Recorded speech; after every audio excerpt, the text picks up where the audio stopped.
All right, everybody, welcome to another East Tennessee Group podcast. And today we've got a really special episode because we're going to be talking about probably the most important thing in real estate right now, and that's going to be how to win the deal.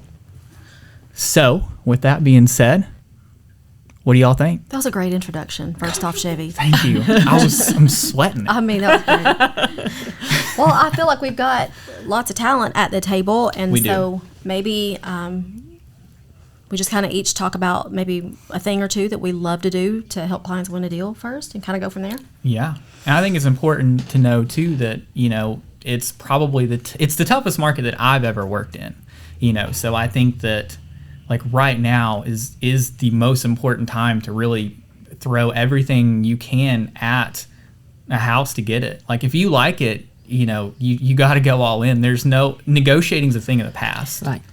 Yeah, and in my opinion, sometimes I coach my clients, we can throw everything at it, and we still may not win. Oh my gosh, yeah. I mean, you hear stories of $50,000, $100,000 over asking, and you still don't get it. Like, it's crazy.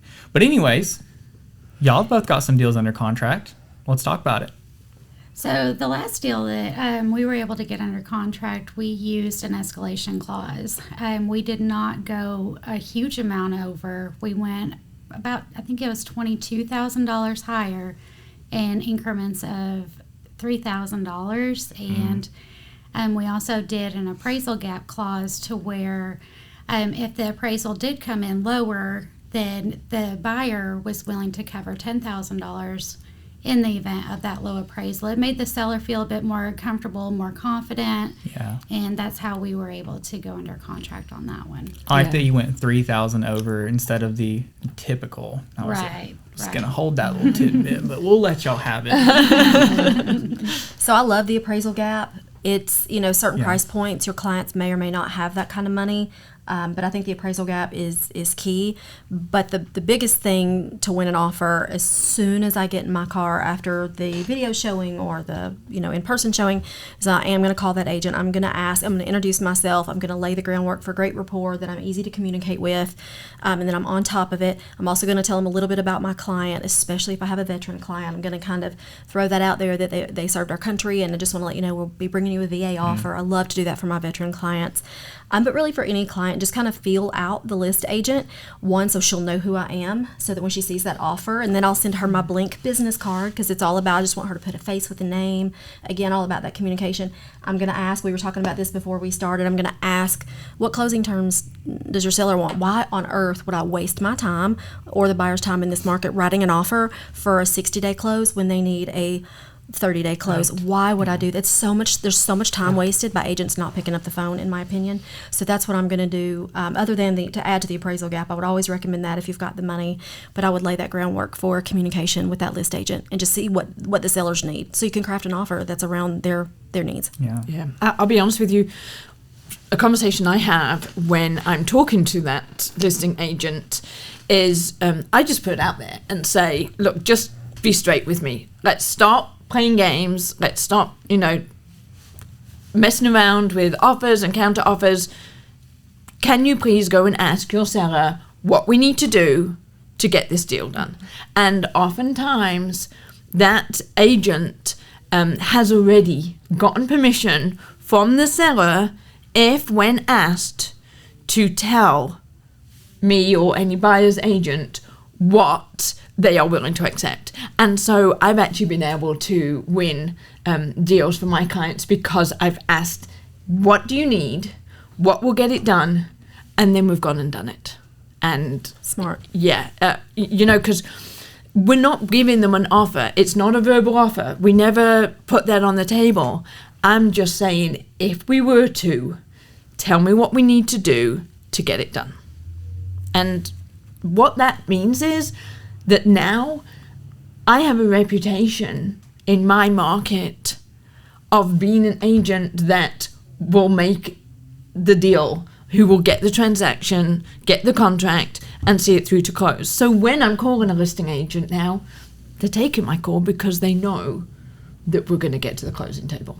So yeah, I think it's crazy how many people just submit an offer and don't say anything. It's like you just get an email and it's like an offer from so-and-so, and I mean, it's like how little of effort, you know. And they what put a into- ginormous waste of your time. Yeah. If you have no chance of winning, in other words, sending in just an offer and letting it fall where it may, why would you have nothing going on? Right. Yeah. And a lot of times, like, you know, the sellers or the listing agent, they're going to have things that they prefer. Title companies, a lender's a big one, you know, like if you've got a pre-approval from MIG versus Rocket Mortgage, they're definitely going to go with the MIG, you know. Some people are real personal now. Like I had an agent the other day that I've never been a big fan of the love letters, but he was like, I think a love letter might get it done. Yep. And you know what it did? Yeah. So, you know, I mean, there's just so much good information you can learn just from communicating with the listing agent. Yeah, yeah. And you know what I find as well? Kind of what you were saying about just sending an offer out and not putting any effort forward. I always summarize whatever offer I'm sending. I always say, here's our offer. This is the price. This is what we're asking for. This is the closing date.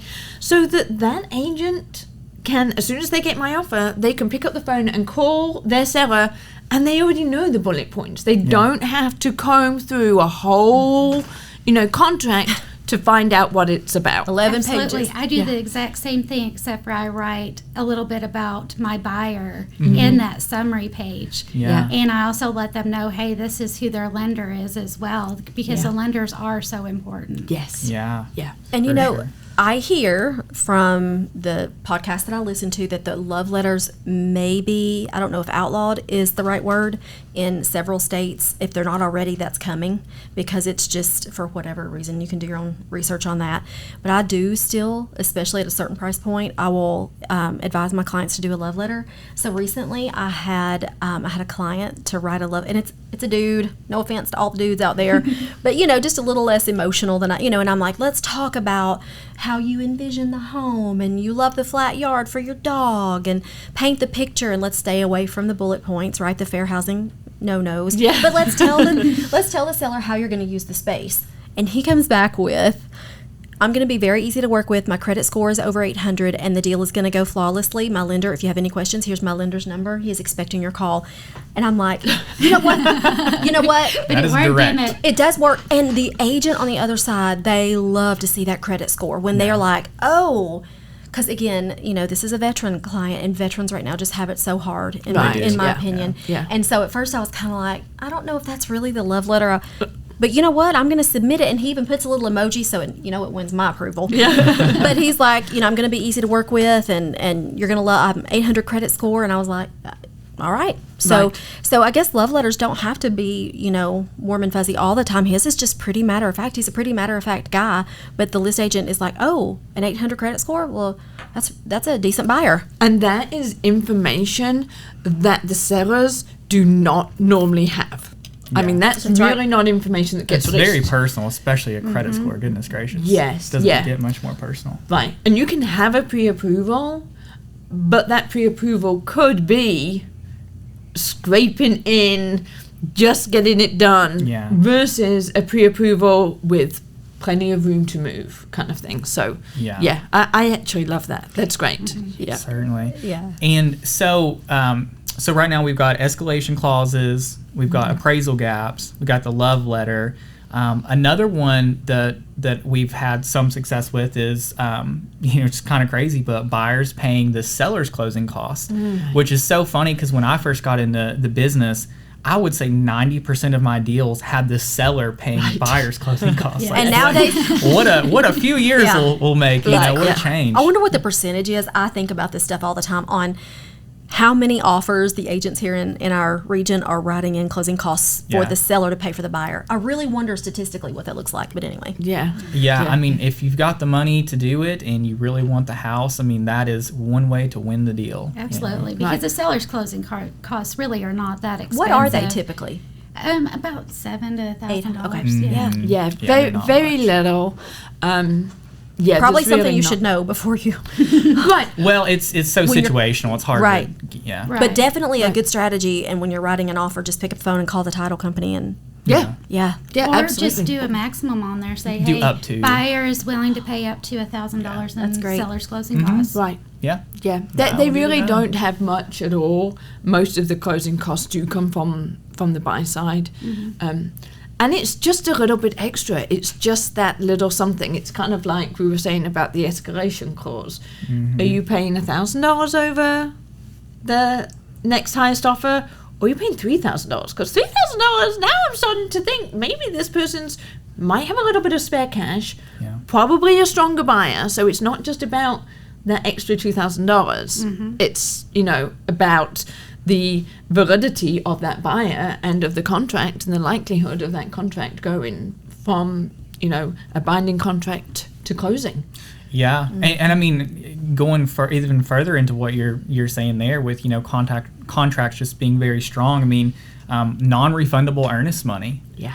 That's a big one too. And again, I mean, it's, a hard pill to swallow if you're a buyer, but man, nothing says like I want this house like non-refundable earnest money. Right, exactly. And the bottom line is that if the clients have either looked at the house or if it's an investment, if they've run the numbers and they know that it works for them, then really that just says exactly what you're saying. Yeah. I'm serious about this.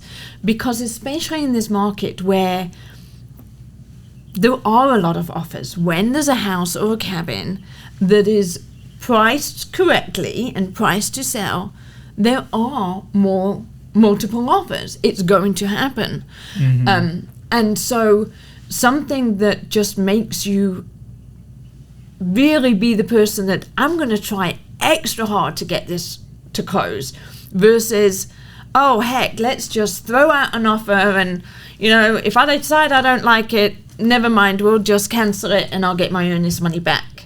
It's the earnest money really says, I've done my homework. I've done my homework. I'm in here for the long haul, and we're going to see this close. Cool. Yeah.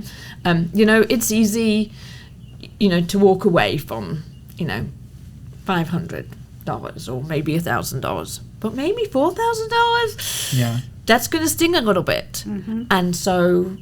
Yeah, that definitely relays a message to the sellers. Absolutely, yeah.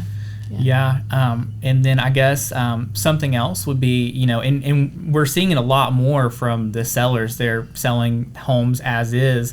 And again, back in the day when you saw an as-is home, you're like, I don't know if we even want to look at that one. But now you're in the car driving. Yeah. Like we're on our way. Yeah, but I mean, that's something as a buyer, that you have to be prepared for is that like, yeah, you can still have your inspection and you still, can get an overview of the home and the condition and everything. But, repairs, for now, we're not seeing a lot of them being done by the seller. Again, it's pretty much like informational now. It's their ball game. They write the rules. Yeah. I think also though the term as is has changed. 4 or 5 years ago you saw as is and you were thinking, okay, that's telling me it needs some repairs. Maybe there's some deferred maintenance. It's like the old, it has good bones. Right, exactly. It's got good bones. It sent a message. Yeah. Nowadays, when I see as is, there's nothing wrong. The seller just doesn't want to have to do any repairs. Exactly. They don't have to. The price, and that's just the way it is. Yes. Yeah. And I think some of it is not even about that they don't want to have to do the repairs. They just are not going to negotiate. This is the price. This is what they want. And that's it. If you're asking for repairs and it's going to cost them a few $1,000s, they're just saying, we're just not going to do it. There's another buyer right behind you. Exactly. Well, people know they're going to get the price they want. And most of them, it's funny because most of them, they give a price. Like most sellers will give you a price, but then they're expecting it to go well over that price. Like they don't really want that price. They want well over it. So they already know they're going to get it. So from there, it's really just a matter of what's the easiest, what's going to get me to the closing table. Like, what hits their must. Like, do they want to close fast? They want the most money. They want the easiest, And so I think that the inspection just falls right in there with it. Right. Yeah. I think for investment cabins, one thing as well is that oftentimes the sellers are not in town. They're not local. Yeah. So doing repairs is just not, they don't have a contractor on speed dial perhaps, or they are not able to just jump in and do those things. Maybe there's guests staying in the rental cabin. So actually performing repairs just would delay things, would cost even more money than the actual repair itself. Yeah. So I Especially think- if it's a good investment property, it's going to stay constantly booked, so it's already a hassle just for an inspection That's a and for really the good point, appraisal. yeah. Yeah. I hadn't really thought Very about good that. point. I hadn't either. Yeah. Great So, point. and the sellers do not want to cancel guests. Oh, You no. know, they No, want that's to fine. keep that rental Yeah. income coming in right up until closing day. Yeah. And I will say that's another thing in this market that I'm finding when we're writing offers on rental cabins. A lot of the cabins are on a rental program with a property management company. Some of the property management companies are actually in making the seller sign a contract for a period of time. And what happens is, if the seller sells that cabin before the end of that contract, the rental companies will actually charge the seller the equivalent of how much that rental company would have made had they stayed with them. And so a great something extra to do as well is to maybe agree to keep or honor all the current bookings, or Ooh, perhaps there you go. stay with the current rental company for 6 months, you know, something like that. That it does really two things. It also, not only does it allow the seller to miss any possible fees or anything that they might, you know, incur, but it also means that the rental company will continue to take future bookings. You know, when you've got a cabin that's on the market and it's going to be sold in 30 days, well, that rental company is not going to continue to book 3 and 4 months out unless they know that the buyer is going to stay retaining. with them. If you say you're going to stay with them, if there's any chance that maybe we have to extend the contract, the seller knows, if I need to extend the contract, my property management company has continued to book out into the future. That's a great tidbit. So, Yeah. But you have to pick up the phone and figure out that management company. exactly. Again, Yes, you do. again, you got to do some homework. Yes. Yeah. Yeah. Communicating Absolutely. with the listing agent. Yes. Yeah. Yeah. Very important. Yeah. Absolutely. Are there any other little tidbits like that with the investment side of things? Well, I mean, I think really that's pretty much The big one? the big ones that that I come across. Yeah, absolutely. The other thing that I would say is, and this comes to what Tami was saying about that the cabins are booked. It's conveying, and it may not necessarily be in the contract, but it's communicating with that list agent when we submit the offer. When is the cabin next open? When is the turn? We want to go ahead and get those inspections scheduled for the first possible opportunity that we can. That way they know we're not, you know, extending things out for 2 weeks. If they tell me it's turning in 3 days' time, I'm going to get an inspector out there on that first turn. That way the seller knows we're going to have some answers pretty quickly as to what's happening with That the home brings up a inspection. good point, is that the shorter amount of inspection period that you can have, the firmer offer that you have, the least amount of hassle for the seller. That way, if something were to go wrong with that inspection and it had to go back onto the market, it's not off the market for very long either. So Right. That's a great communication point. is also key with the listing agent before you write your offer. That Yeah. way you can have that shortest amount of inspection period. Yeah. And I would say also that it's a really good idea if you're a buyer to make sure that your agent is well connected, because like I used to always do 10-day inspection periods, and now I do 5 days. And the reason I'm able to do that is because we have a great connection with our home inspector, and they can Yeah. sometimes pull some strings to get out there within that 5 days. Right. Yes. So yeah, that's a great point. Yeah, yeah. I love that. Shorter inspections. Yes. Yeah. Well, I mean, Yeah. everyone dreads it, but It you know, eases the seller's mind, and right Yeah. now that's the way to Yeah. the closing table. Yes, absolutely. Yeah, and I speaking of closing table, I guess the another good thing would be your closing dates. And you know, some people want to get their money as fast as possible. That's why it's good to have a great lender who's going to be able to close in 30 days. Or if you have cash, you know, obviously you can close a lot sooner. Yeah. And then also, and the only way you can find this out is through communicating with the other agent. But some people want to have a little bit longer. So I've had some They do, people that yeah. have asked for 2 months Yeah. Or closing. more. I think I had a 90-day. Yeah, because they Yeah. need time to They find did. something. or Kids they got to need- get out of school. Exactly. All, like the holiday, whatever it was. Yeah, yeah. So I mean, those are all great things to have in your offer to help out. Yeah, yeah. Another thing along those sort of lines that I see sometimes is temporary occupancy. Sometimes the seller is saying they need, 30 days after closing before being able to get out.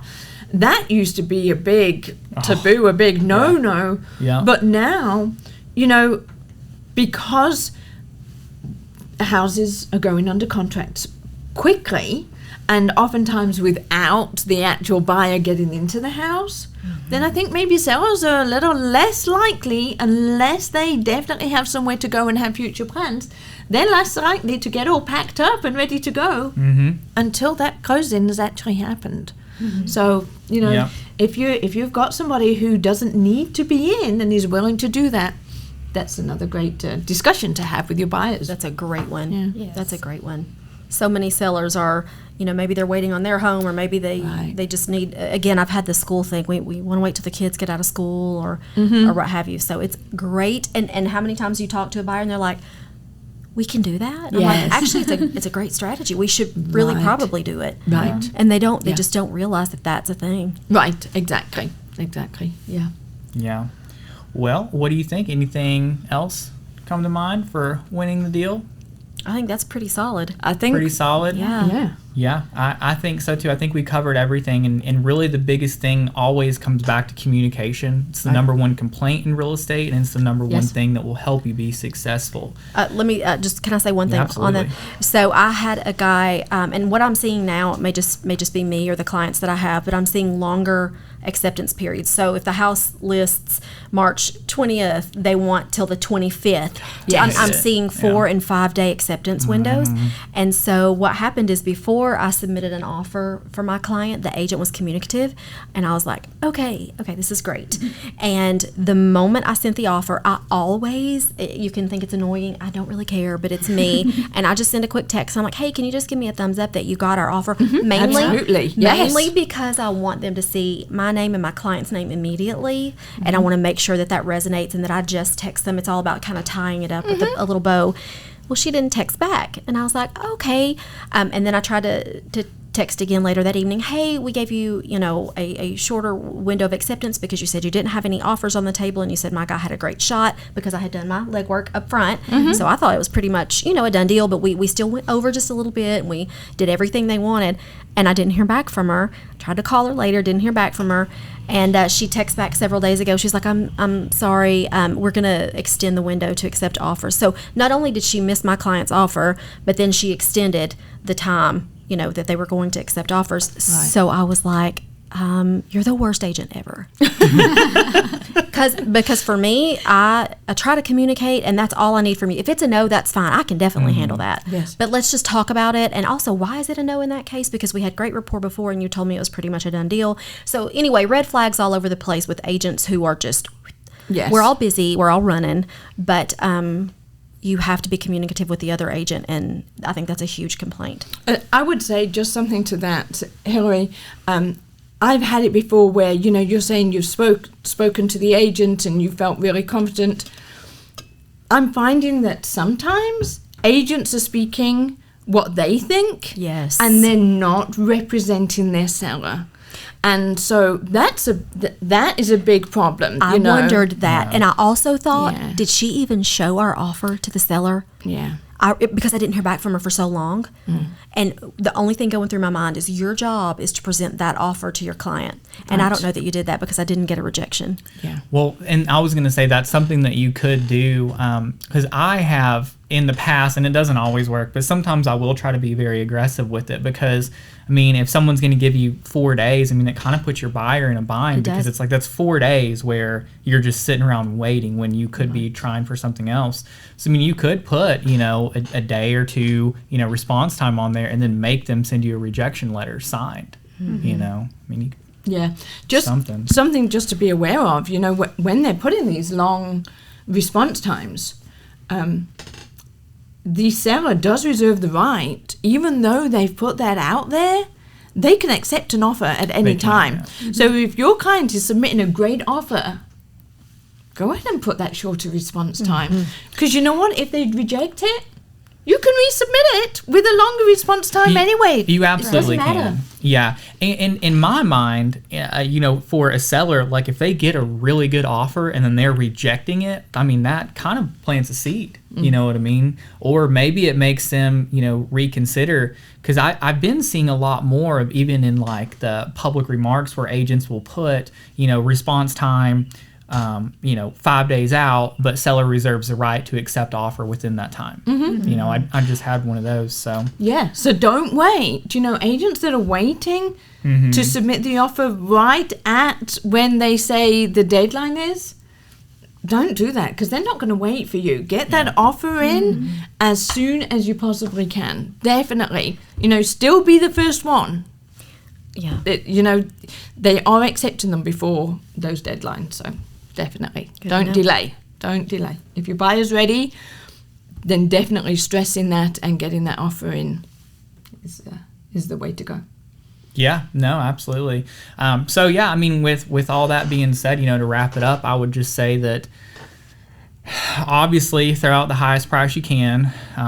Negotiations are a thing of the past. Inspections, you can have them, but and then just do everything you can, to win the deal. If you've got the finances, pay the seller's closing costs. If you've got it, put an appraisal gap in there. And most importantly, find yourself, an agent who is well connected and who communicates well, because at the end of the day, that's going to be the most important thing. So, absolutely. Yep. Yeah. That's it. All right. Well, this is the East Tennessee group. Thank you so much, guys. We are close to everything, but miles from the ordinary. That's it.